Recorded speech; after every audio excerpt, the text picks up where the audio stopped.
Welcome. Welcome to the Menopause Queen podcast. As you know, or maybe not, I record this podcast around the new and the full moons. It's something that is quite dear to my soul, and I would say my soul mission, if you like the word mission, my path on this earth. This idea that, particularly as women, we are intrinsically linked to the moon's flow, the ebb and flow of the tides, and the way that the moon, full or new, has an effect on our moods, on our bodies, and as such a very natural cyclical cycle for women as they go through the seasons and the times in their life. Now, this podcast is essentially geared towards those in the perimenopause, menopause or menopaused, i.e. queens of their life.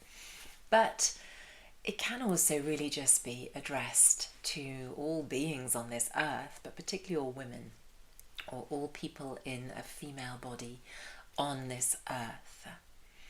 I wanted to take a little moment in this month's podcast, this new moon of February 2026, to take account of the incredible transition that we are going through in this month. The 17th of February, and I have talked about this already in several videos, but the 17th of February was not only a moment of snake to horse, the Chinese New Year. It also marked a solar eclipse. It also marked a very powerful new moon, and that powerful new moon heralded the start of Ramadan and heralded the start of Lent. It is when various cultures, for whatever reason, started to change and shift and put in place rituals that marked the start, end, transition, beginning, change of some sort.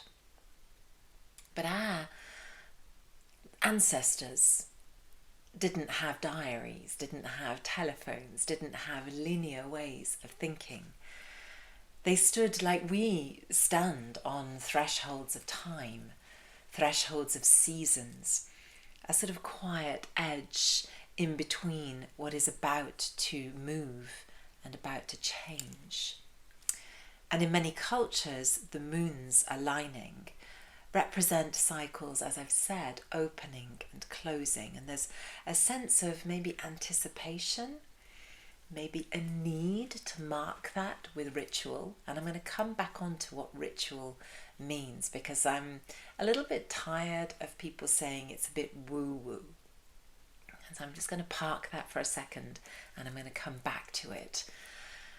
There is a tremor beneath the surface, and as we approach something that is quite momentous or a marked date in the calendar, Lent, Ramadan, the start of the new Chinese year, which is always represented by an animal.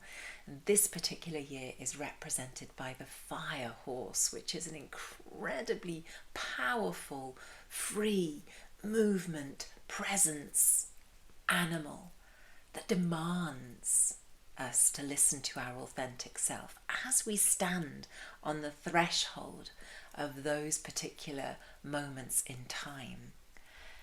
There is a momentum and a push that kind of makes us, whether we want to or not, tune in, possibly with a little bit more clarity, possibly with a little bit more fear. But if we add a healthy dose of love and a healthy dose of wanting to tune in to our intuition, then it allows us to move into the stillness, to sit within that stillness. And it allows us to maybe breathe before we gallop. There's a kind of sacred pause where you just go, okay, this is the moment that I'm going to release what no longer serves me.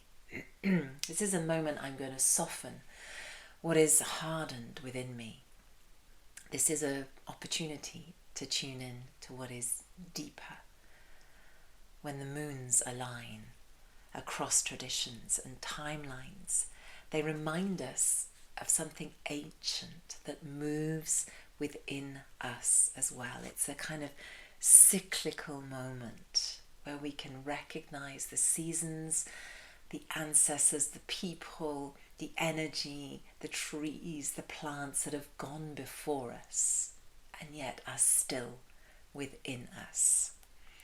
So the horse energy isn't actually about rushing. Despite what I've just said, it's movement and it is freedom, the horse is about aligning with what is true to you.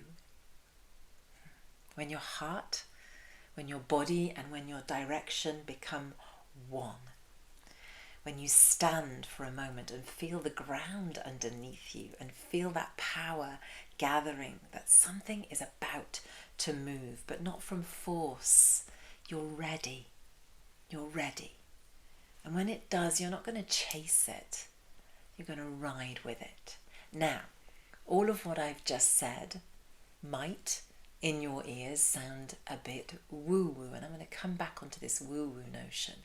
Woo-woo is kind of referring to anything that is ritual based.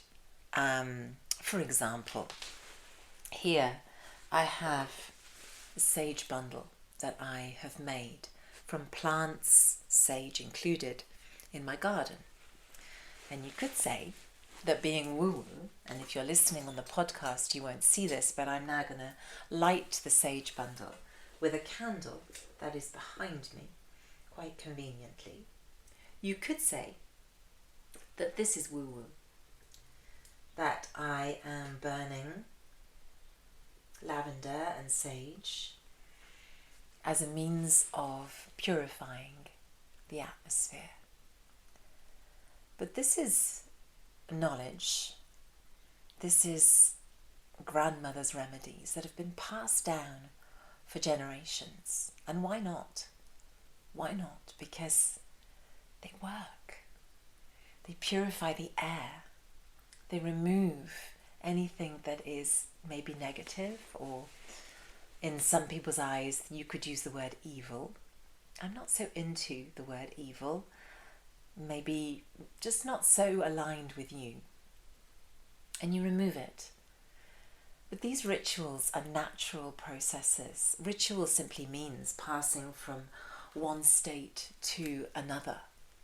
So you're moving from feeling one way to feeling another. You're moving from something that is dark or maybe dirty into something that is cleansed or clean or just more aligned.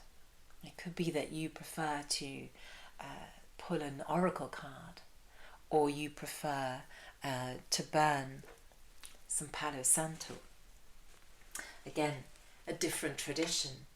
This is not from my garden. So you could say that this is less natural for me because the Palo Santo is not native to my environment. It's a Southern American root and therefore has to be imported, not so ecological, but mostly not so natural vis-a-vis where I am now. But this is the incredible thing.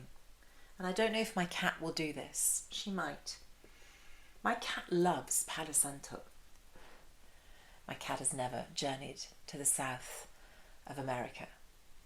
But the odour in this has something powerful, and it speaks to her body and soul. And that can't be explained by anything logical. So often what seems natural, intuitive and organic for you, picking up bits of wood or stones, as I often do. I've got bits of driftwood here that I've picked up from the beach in the past, just because they spoke to me and they make me feel connected to something maybe that's a little wild and rugged and older. If it feels natural, it's not woo-woo. It is also, as a simple act, it's also quite ritualesque. My cat's coming over.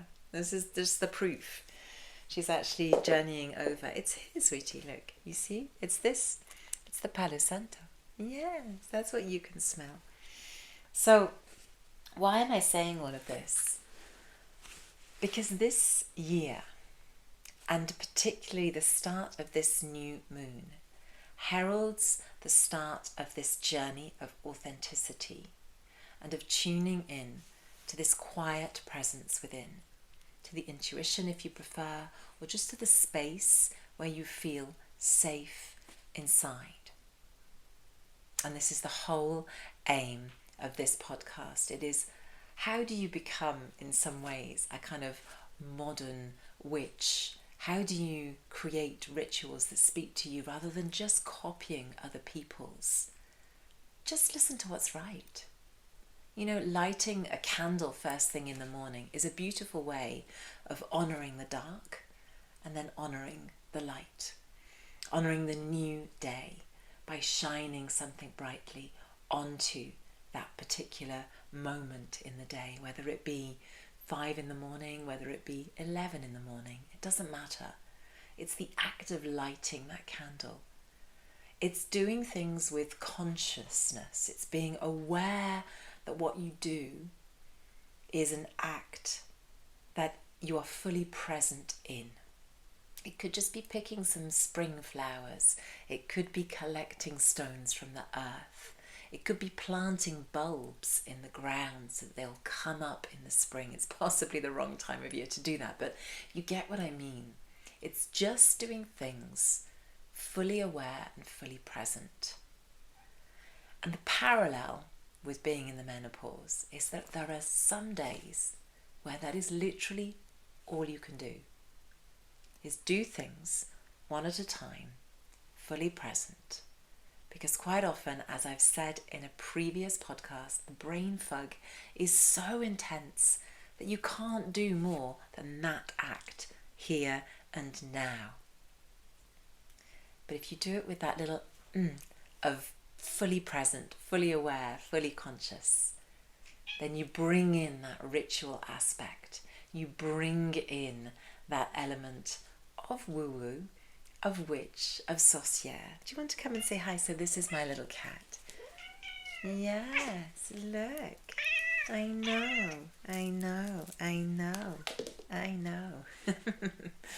She goes a bit nuts with the Palo Santo. So that was my aim for this one, is to just say, right, stand at that threshold, mark the sacred pause. It doesn't have to be this month. It can be any cyclical event or any time in the month that feels right for you. If you're still on your period, maybe it's the beginning of your period. If it's the first day of the month that you want to mark, then fantastic. But stand each time. Appreciate that something is about to shift and move, not from force, but from readiness. And when it does, you won't chase it. You'll ride on the wave of that energy. Thank you for listening, and I'll see you soon.